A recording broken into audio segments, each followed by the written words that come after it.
right, welcome to the Life and Recovery Podcast. Conversation about anything has to do with living life in recovery by people who are living life in recovery. Um, if you find this conversation valuable to you or to anybody else, please feel free to share it with somebody that matters to you. And you can find it on all the podcast streaming services and Choice Recovery Path on YouTube and wherever you find your favorite digital stuff, basically. So today we have the pleasure of having Laura be with us. Hi, Laura. And Elise. Hi. Hi, Elise. They're ever wonderfully squeaky hello. Um, What's your name, Mark? I'm Mark. Forgetting who I am.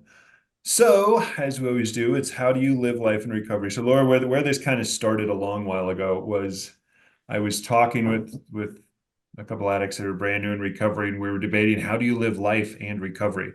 Like, because you get so much going on. I've got my life over here, I've got my recovery going on in here. How do you balance both?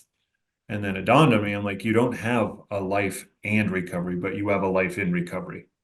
So how do you do that? And so most of these conversations are about that.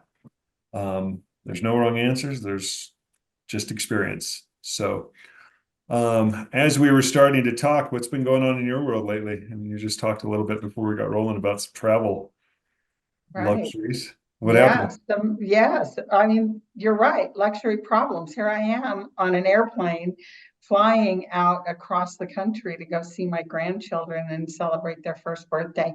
My son and his wife had twins Wow, last March. congratulations. Yeah. So we have these two beautiful little people in our lives. And my daughter-in-law's family is one that it's their way is to celebrate everything. Mhm. And so there was a big birthday party with all the family and food and there's a beautiful cake, but then each of the kids had their own little smash cake they could get into. There were decorations everywhere. We all had a wonderful time. It isn't how I grew up. That Mhm. isn't what we did, but it's really sweet to watch that occur and to sort of try to try to ease into that family as if it's as if I'm a normal person, you Totally. know. I love 1-year-old birthdays because there's so much more for everybody else there instead of the kids that Yeah, they're actually celebrating. 1-year-old like, whatever, I don't know what all this is, but yeah, and I thought I was going to miss it because of the bad weather at my connection in Dallas. So I was like, oh my gosh, I'm supposed to get there late on Thursday night. And then when the weather was bad, they tried to put me on a flight, through the app that was going to leave at uh, on Saturday evening and get me in there midnight Saturday. I would have missed the whole thing. So I kept getting on the app while standing in line with hundreds of people getting on the app. And I finally snagged a flight to get me out the next morning. Something Mhm. open. So it's like I could relax a little bit about that. But I watched myself surrender to like, hey, this is what's going on. There is absolutely no reason to be upset So about question something. for a context for people who don't know you, I happen to know you. How long have you been in recovery yourself? 29 years. 29 years. Yeah, Okay. isn't that So amazing? that is amazing. It's a mind-boggling amount of time when you think about it. And it's a Yeah, lifetime, literally, for a lot yeah, of people that are yeah. listening. It could be longer than they've been alive. No Um, kidding. And so when I heard you talking in the opening about living a life and recovery together, I could not uncouple those things at all anymore. yeah, for Mhm. sure. And so, I mean, when I'm thinking about this is your reaction at 29 years down the road. This is a guess, by the way. What would have been your reaction at pre-recovery to Well, that same situation? I would have found somebody to be rude to. I would have found someone to complain to tell them what they didn't know how they were affecting my life as if they could about the weather. I would complain. I would throw a fit. I would demand something that I wasn't going to get anyway. I would have been completely in an emotional uproar, and everybody around me was going to know it in And going to the suffer most because of it. unpleasant way. Yes. If I'm suffering, you're going to suffer. You're going to suffer with me because it is all about me, as most of Yeah. us. Right. Right. Yeah. I used to And joke then, with people. We keep going. yeah. And then just to watch myself, standing in line with hundreds of people. And it was interesting because I got, so about, I got in line at 10:30, and a quarter till 3 in the morning, I was about 15 people back from the front. And the supervisor came in and said, "You're logging off in 14 minutes. We're closing this down at 3 a.m." To the And person behind the counter. yes, Okay. yes. And I watched myself and others and the reaction of that.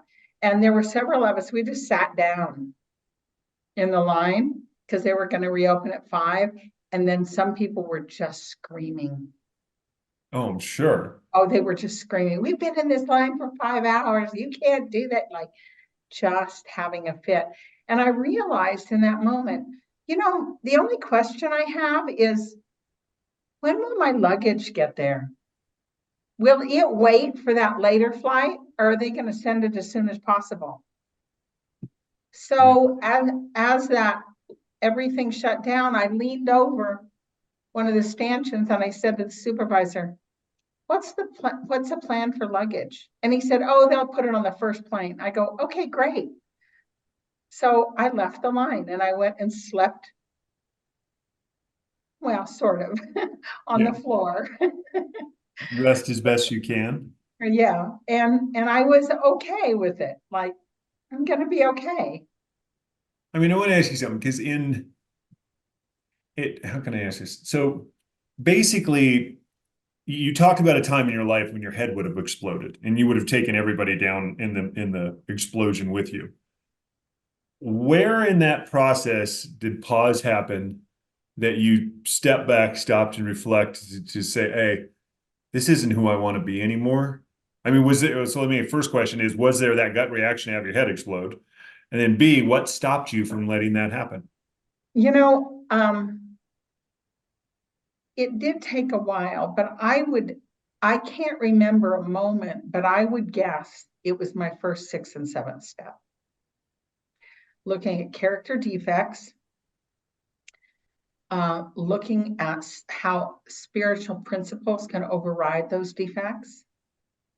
If I put them in place, and then, like, because in that 6th step, my experience was, okay, here comes that situation again. Here comes that situation again. Like, here's the opportunity.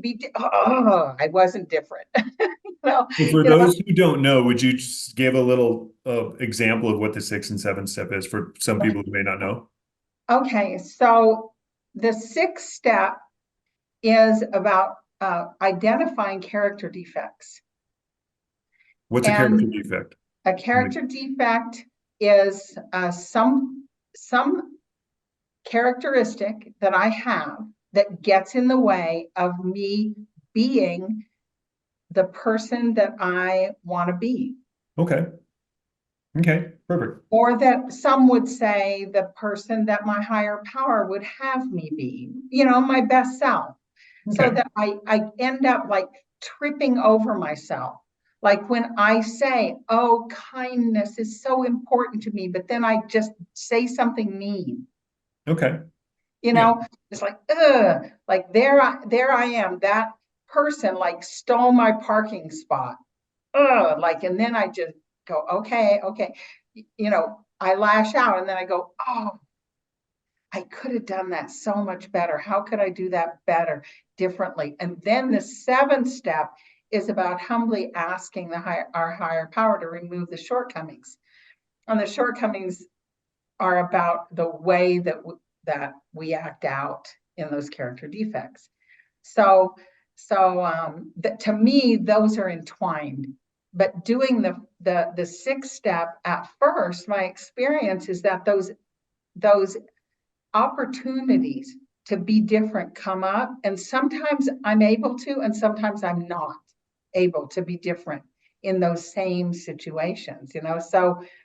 So I witness myself, and sometimes it takes me getting sick of myself to propel me into something like, okay, like I do not want to have to apologize again for that behavior. And then ask my higher power to help me to get a moment to stop, challenge my thoughts, and choose. So stop, challenge, and choose is kind of a, a way. I mean, it sounds really easy, you know. Oh, stop, challenge, and choose. But no, the stop part is really hard when I've been in the habit of reacting in particular ways to particular frustrations or perceived slights, things like that. Yeah. I mean, that's what I was trying to think about. How do we actually, I mean, because so many things are just that visceral reaction. It's unconscious almost. It's just react. You know, most of my time, Elise and I have talked about this, where I just go from thought to action, or from experience to action. There's zero in between there, in between the two. So what I'm trying to see is what can we do, or what have you done in your 29 years of experience that have helped you drive a wedge in between that experience and then the action you would take, which would be not showing up in the way you would want. How did you? Well, I do think part of it is a sort of miraculous outcome of working steps, you know, just finding that pause. I think for me that the ability to be present with what is happening, and then to use some tools, some tricks like say in traffic, someone just drives erratically and cuts me off and things like that. So I was taught by one of my sponsors, you mentioned her earlier, to make up plausible excuses for people's behavior. Like, Give me an oh, example. I oh, cut you off in oh, traffic. Be a plausible excuse. oh my gosh, maybe that person's child was just hurt on the playground. Because Okay. I would do that if mine was. Yeah. You So know, give you that the benefit of the doubt in Yeah, yeah. capacity. Make up a real reason why that is like an appropriate way to be. Yeah. It's not personal. It's not about me. They're not driving, cutting me off. They're just getting where they need to go. Uh, I'm if I can make up a story, you know, to support that, then I don't have to get angry about it. I can gather some empathy and compassion around it. So little tricks like that, like, oh, that person must be having a really bad day. Yeah, there's a lot of somebody reminding me of that is, somebody cutting me off. Oh, maybe their kid's sick. Oh, maybe they're late for a job interview. Or maybe they're just an asshole. Who knows? I don't know. Yeah, maybe. Maybe they Yeah, are. yeah. But the thing But is, they're I not, don't know. yeah. And that's enough to give me pause to be able to be like, well, maybe, Mhm. maybe there's something going on here I'm unaware of. Can I be Yeah, curious? yeah. And I'm certainly glad it's not my child. I'm Mhm. certainly glad it's not me late to an interview. Mhm. Mm. You know, get some gratitude in there. Eh, But you're so right. Like the knee-jerk reaction is about always for me is about self-centeredness. So how do you, so yeah, I mean, we have a tool in the book called, Curiosity Without the Cat. It's just Mm, what actual genuine curiosity can do. yes, like I wonder what's going on. Yeah. Yeah. Like when you look at when you see a kid, like a little two, like you talked about your grandkids, they're 1 and 2 years old. That really authentic, genuine unadulterated, pure version of a human being that's just wide-eyed and curious, that isn't jaded by the world, that doesn't hasn't been slanted by being hurt, that doesn't have any, there's like, ooh, what is this? What's that? How do you do this? How do you do that? Why? Like that level of curiosity is amazing to me because it offers you, you know, when you're genuinely curious, like childlike curiosity, when you're actually curious about somebody's motivations, actions, or motives, it, the first thing I like is all the things you can't be when you're genuinely curious. You know, at least what are some things we've listened, like the things that we talked about before that you can't be when you're genuinely curious? Yeah. Like the being hostile or aggressive, Mhm. critical, closed-minded, basically all the things that I know in my natural state happens on the road. Yeah. My default to assume pessimism or Mm-hmm. to be an asshole basically is is a really easy default. So yeah, that's why I love the idea of curiosity because there's so much you can't by being genuinely curious. You can't be a bully, you can't be aggressive, you can't be hostile, but you can't be uh, self-centered. You can't. There's just so many things that it just by default eliminates out of your life. That's why I love the idea so much. So You know, um, I recently worked a 6-step with a sponsee. She has 60 days clean, but she had been in recovery before. And so she we met last week and she went over a couple of her character defects. And we talked about spiritual principles that counteract those defects. And she wrote a lot of notes. And we were in a meeting last night together, and she sat down and she pulled out a little box. And in that box, she had taken all of those notes and she had put those things on cards. She had like flashcards of defects of spiritual or principles, of ways of counteracting. counter, yeah, the Of, antidote to a defect. yes. And she said, I looked through these several times a day. I thought, wow, that's a beautiful thing. I may, I may need to do that myself. And it's a great idea to give to others to Can you do. give me an example of some of them? Can you Um, remember any of them? yes. So she said, like when we're talking about in the car, like if someone like is riding her bumper, it really makes her mad. And so she said, a guy was riding my bumper, and then we pulled up next to each other at a stop sign, and I just wanted to scream at him. And I said, what if you just turned over and smiled? Right? And so she had that on a card. Just smile. Just smile. Yeah. Or like, it's not about me. Mhm. Okay. Yeah, I like that. I mean, there's my partner and I joke about that a lot. It's like, where's the spiritual principle in this event? You know, because we're both in recovery, so it's really easy when it's the other person to do that. By Yes. the way, well, yeah, where's the spiritual principle, man? Make Yeah. spiritual principle smacking you in the face is what I want to do. But you know, it's more like, but that's what I love about it, about how you can actually create that pattern in your life is when I can actually challenge my own thinking Yes. into the place of, all right, this sucks. That person is doing something I deeply disagree with at best. I think you're a bastard at worst. But where's the opportunity for growth here? What is the spiritual principle I can engage with now that helps me live in an alignment with the life that I'm choosing to live? Well, I love that my life is about, I have many choices. I have freedom in my life. And I will not allow anyone else to pull me off of what is important to me. And how I show up in the world is important to me.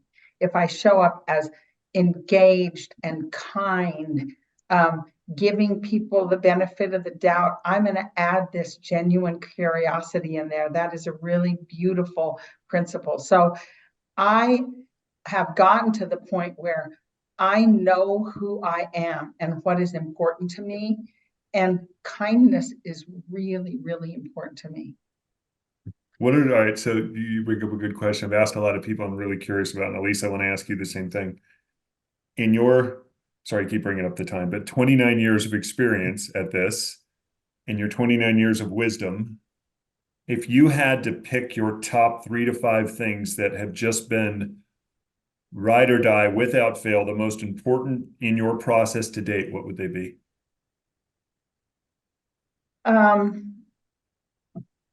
Well, I would put like a word. One of the words I would put would be allow. Say more. What does that mean? Well, allowing others to be who they are, allowing things that are just to be, not trying to create something that twists the universe so that I can be a little more comfortable. Like, so allowing things to be as they are. And so that's important. That creates Okay. a lot of peace for me. Okay. I think also, like, they say in our literature that spiritual principles are never in conflict.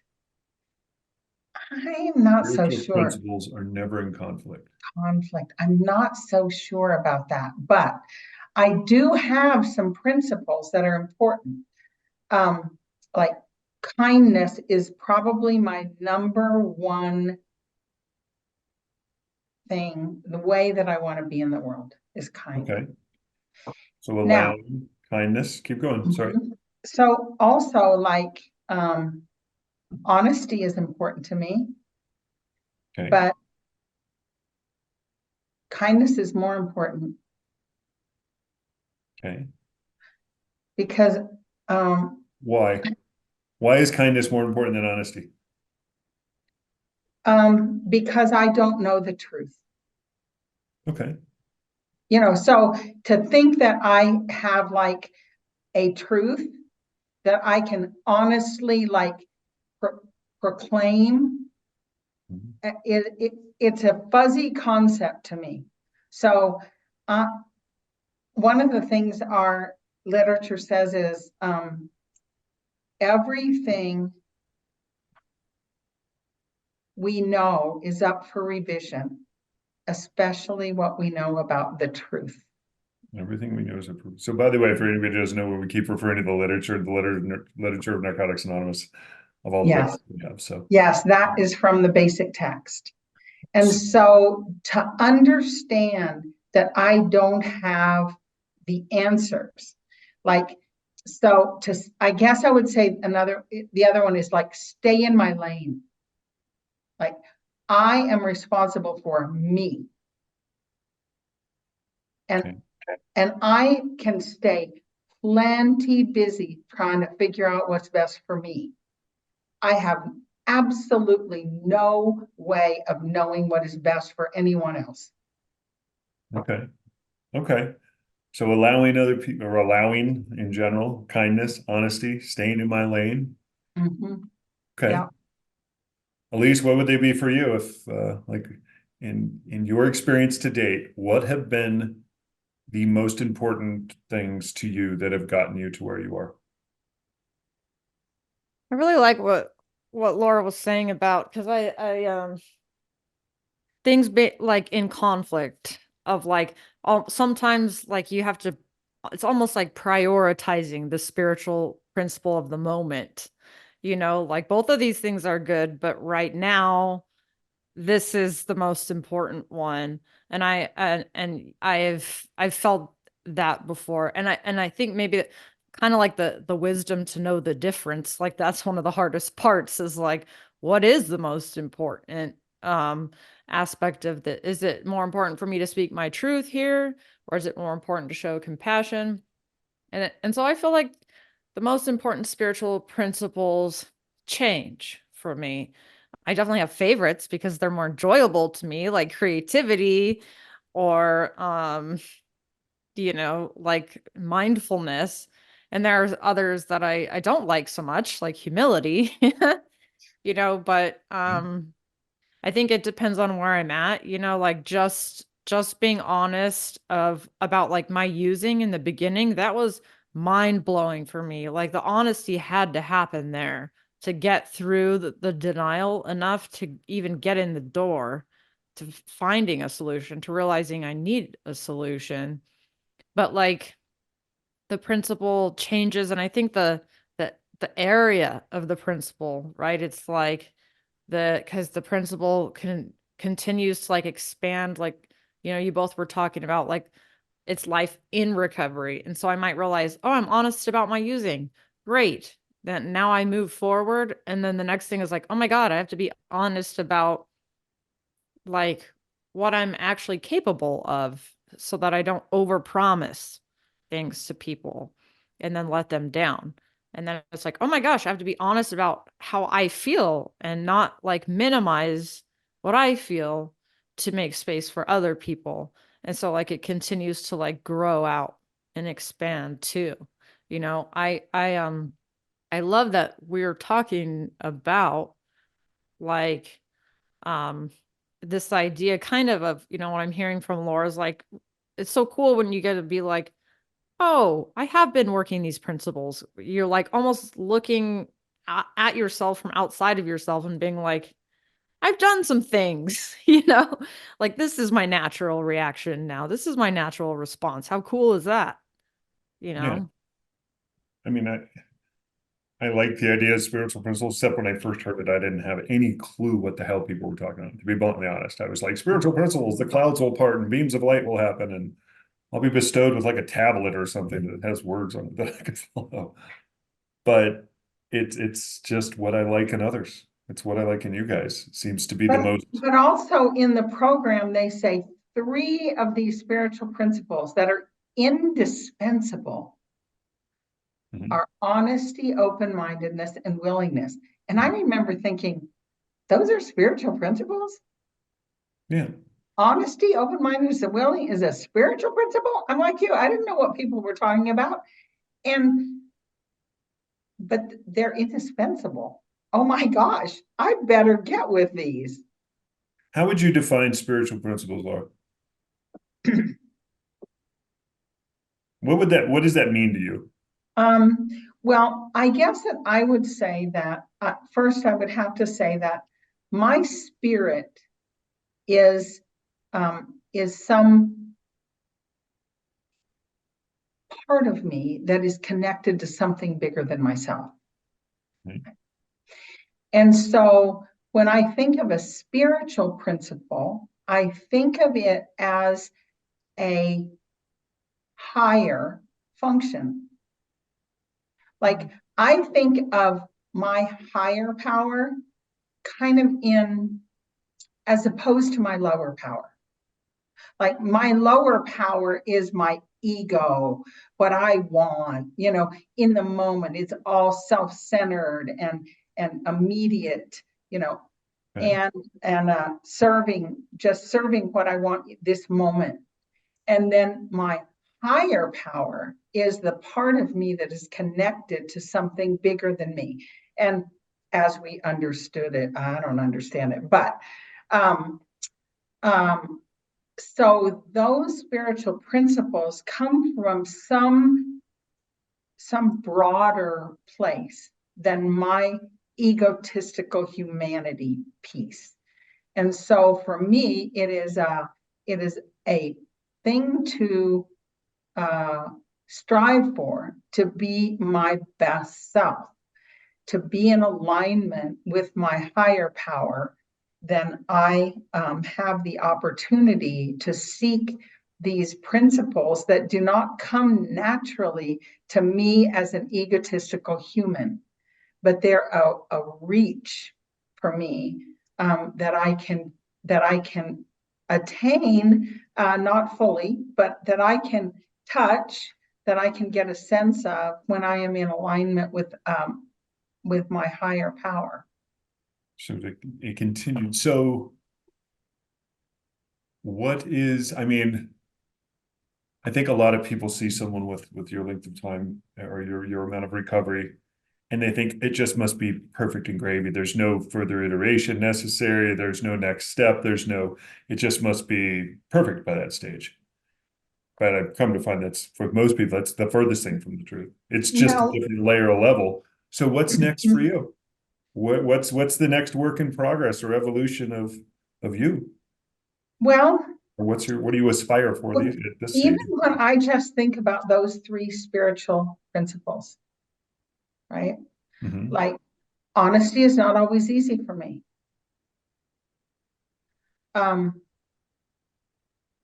because I can make up all kinds of stories why I shouldn't go back in the store and ring up that stuff in the bottom of a basket that I forgot to take out, Mhm. right?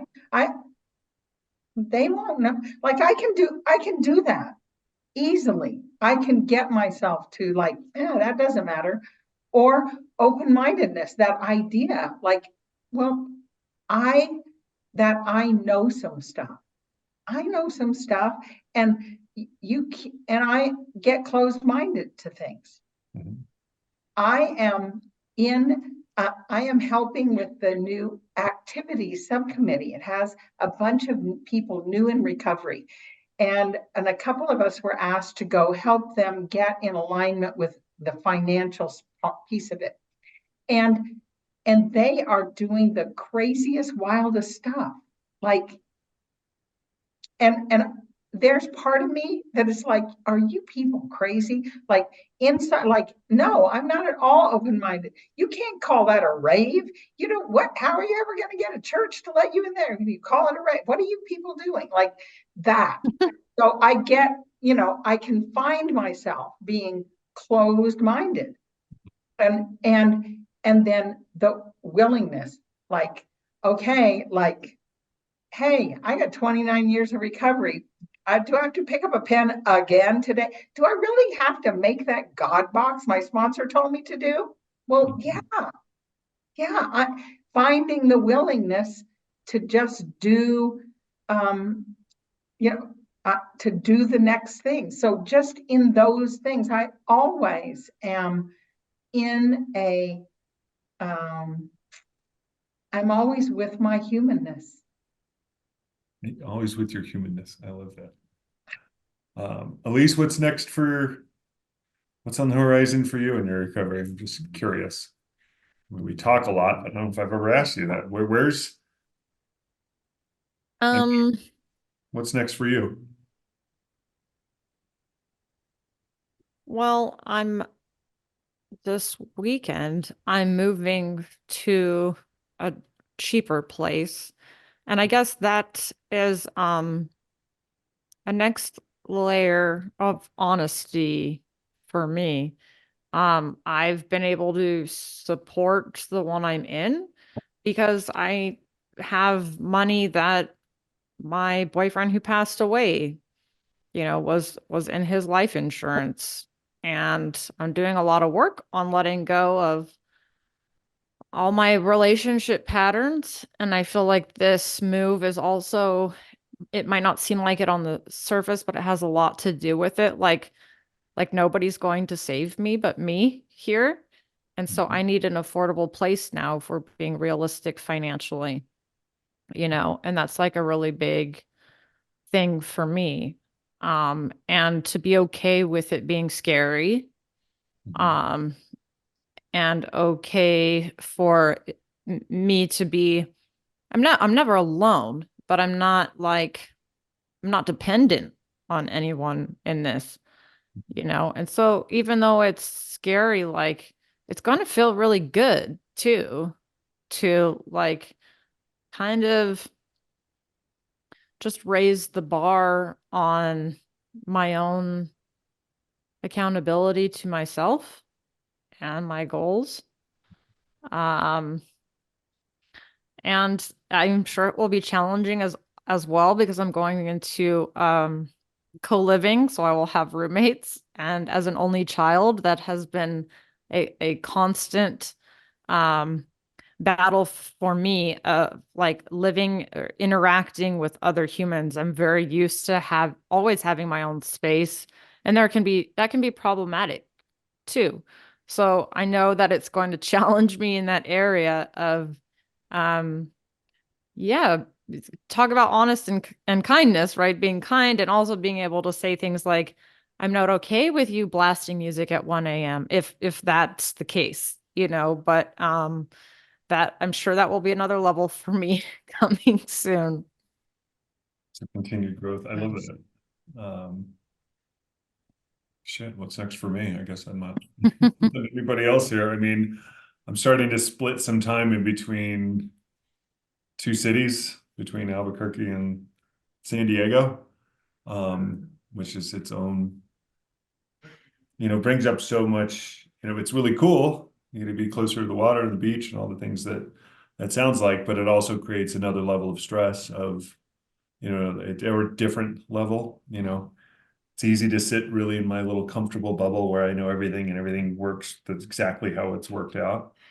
To new people, new meetings, new city, new this, new that, new everything where I know nothing, you know, at you know, at this stage of the game. But it's also kind of exciting, the newness of it all, to try to express that. But it's also crazy expensive. That's the dramatic change in cost of living between two places is quite extensive. But I like the growth. I didn't get clean for my life to suck. I want to continue to grow and evolve and explore and see new things and stub my toe and fall flat on my face trying new things and just everything that comes with it, I think is cool. And to kind of expand my own recovery community to a new place. I mean, my entire life and recovery has existed in, kind of a single area.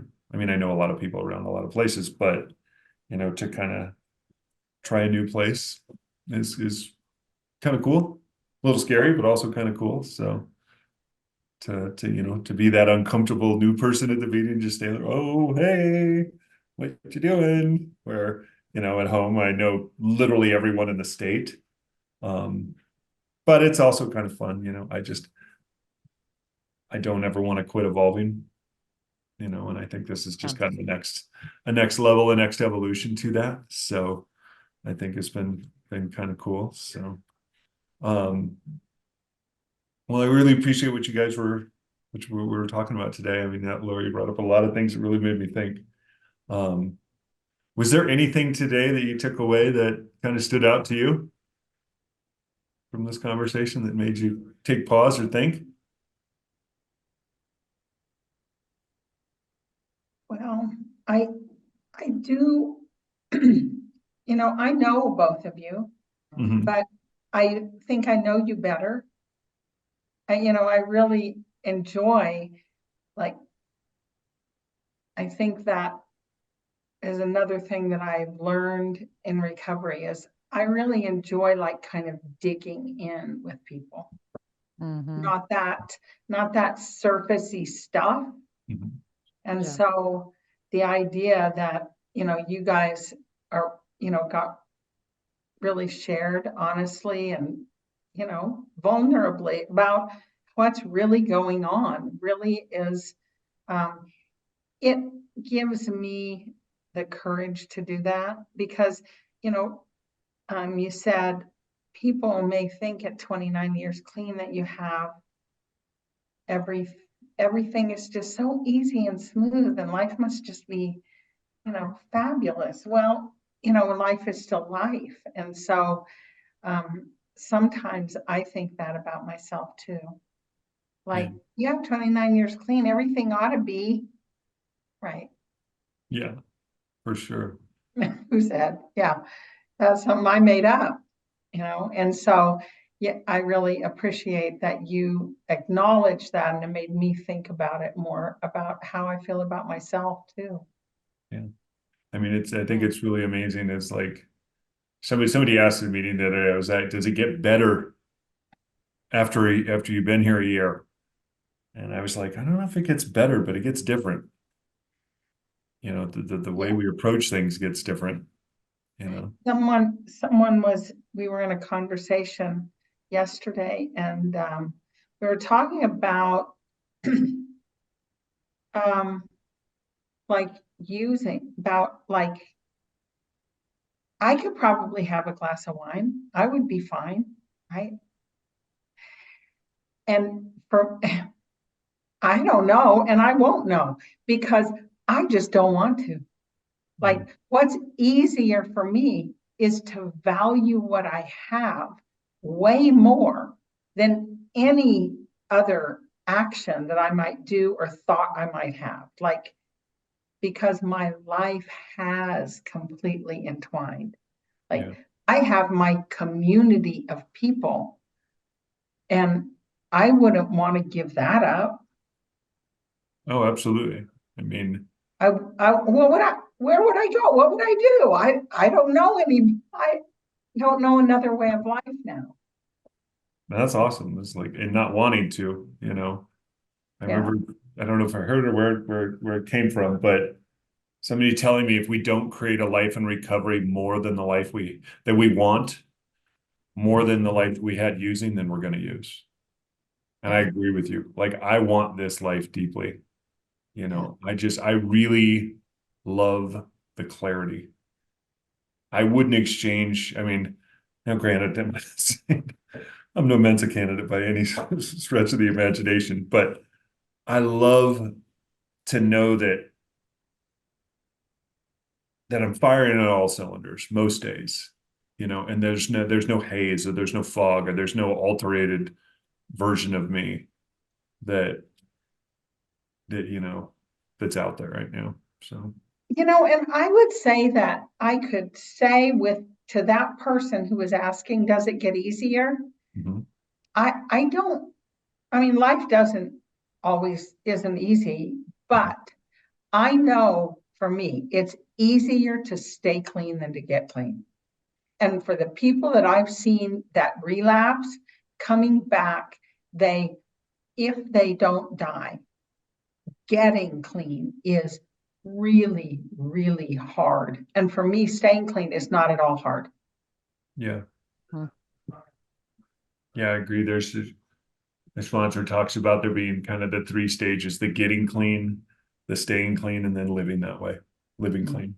And it's really working towards the third one, I think, at this stage of the Yeah, game finally. yeah, So, yeah. Elise, what stood out to you today? Anything in particular?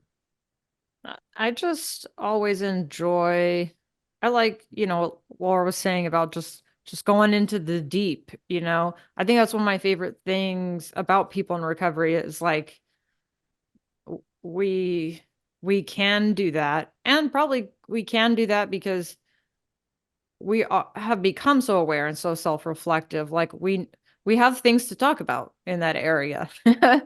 you know um but I always enjoy that, and I always really like how I feel afterwards when I get to just like share in the solutions with other people who live in the solution, and just get little kind of pick little gems and add them to my basket and being like, oh yeah, I like that. Like you were saying with your sponsee with the like little flashcards, like we're always kind of going around putting other people's gems in our little baskets, and I enjoy that. And I also enjoy that like I feel like like Laura, I've always respected you, and I enjoy that like we can work the same program and receive the same benefits.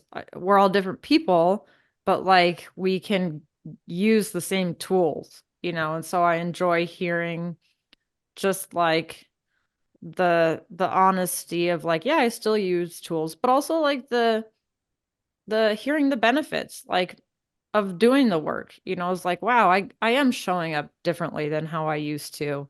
Like it's nice to hear and it's nice to see. I feel like that gives the work meaning. Yeah, I mean, I agree with you guys because I have built my entire recovery by listening to everybody else. I showed up here, I didn't know a damn thing about recovery. Knew a lot about dope. I didn't know a damn thing about recovery. And so it's just squirreling around, picking up these little crumbs of wisdom you guys leave laying around and sneaking it away for a day that I need it, and just doing that. And I think that's the amazing thing is you don't have to know how to do any of this. You just got to be willing to learn and to challenge your own best thinking and to be curious, I guess, the thing I took away from the day is when you said just allow, because the control part of me, which is a control freak, it's just like bullshit. I don't allow anything. I need to control the aspect of how this is, but just letting be, it's like you need to know what you want, you need to work towards it, but how things come to pass is not up to us. And that's kind of cool, because most times my plans suck. That's what I've realized comparatively to how the rest of it works out. So Someone had said to me, how do you know what God's will is? Right? Like, and they said, well, it's whatever happened. Yeah. yeah. That's too simplistic. No, I need an answer. I need my answer to be engaged in it somehow, to be able to see that. So it's great. Well, thank you guys so much for today. I really appreciate it. This was a great Oh, conversation. I really thank you appreciate so you much taking the for time to come chat inviting. with us Thank for sure. you, So Laura. if anybody finds this conversation valuable and you want to share it with somebody that matters to you, please go to Choice Recovery Path on YouTube or any of the streaming platforms. But I appreciate y'all. Thank you so much for taking the time today. Have a great rest of your day, guys. Thank you. Bye. Bye. Thanks.